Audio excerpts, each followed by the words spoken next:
Pardon me? Are you declaring victory? No, what we're declaring is what Jeff just talked about. It based on the information we received from our precinct captains, with about 60% of the vote in, we're in pretty good shape.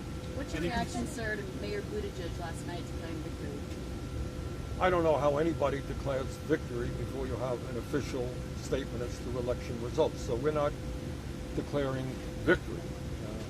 But what we are saying is that at a time when the people of Iowa and the people of America really want to know what the results is, when they want to see some transparency, and when the Iowa Democratic Party is not providing that in a timely manner, we thought it was appropriate just to give the results that have come in from our precinct captains. Senator, what gives you confidence? I'm sorry? What's your reaction to Biden's letter? What was- He put out there saying I don't want to speculate. Look, all I know, we have worked very, very hard.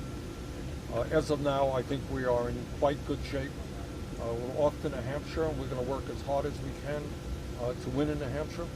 I think we now have an excellent chance to win the Democratic nomination and defeat the most dangerous president in the modern history of this country. So we're, anxious to, get to New Hampshire, get to Nevada, get to South Carolina, get to California, and run the national campaign that we need to defeat Trump. Senator, how can you be confident?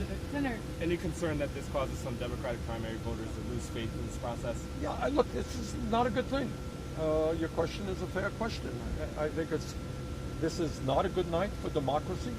I'm a first-time voter and I came out and I voted, and the results are not coming in for 16 hours. It's a little bit disconcerting. So the answer to your question is yes, but I think especially in this unprecedented moment in American history, we have got to keep our eyes on the prize, and that is we have got to rally the American people. We have to have the largest voter turnout that we possibly can to defeat a very, very dangerous president. What's your message to first-in-the-nation voters, Senator? Pardon me? What's your message to first-in-the-nation voters you're heading to see in New Hampshire? You're the reigning champion. Well, I want to thank them. I really do. We have done, I believe, about 120 events. We have spoken to tens and tens of thousands of people. We have had some really great town meetings. And the people of Iowa, as I've said many times, take enormously seriously their responsibility in being the first in the nation to vote.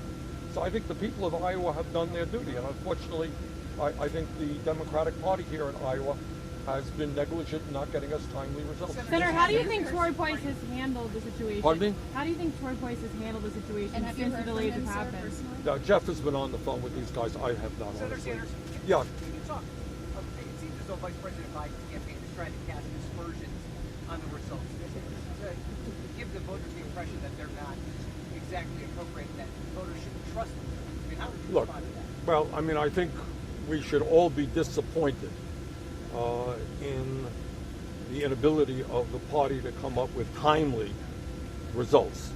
But we are not casting aspersions on the votes that are being counted. There's no excuse for not having results last night. But that doesn't mean to say that the votes, that the totals that come in will be inaccurate. And I think that's an unfair thing to try to do. Senator, the Senator, Iowa Caucus needs to be potentially abolished. That's something, tonight was not a good night for the Iowa Caucus. I think we can say that. I think, the problem is you got a very complicated system. So it's one thing to get the popular vote, right? And it's another thing to get the realignment vote, and that's another thing to determine who won the delegates. It's pretty complicated. And you're asking volunteers all over the state to be able to do that. So I think this is something that people will probably take a look at. Senator, some of your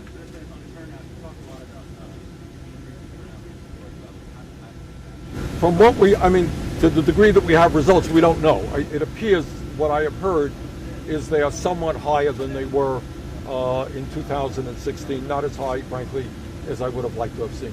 Okay, we got to get going. Some of us want to get to New Hampshire. Did you get any sleep, Senator? Did you sleep at all? Not enough. All right, everyone back to your seats. Thank you.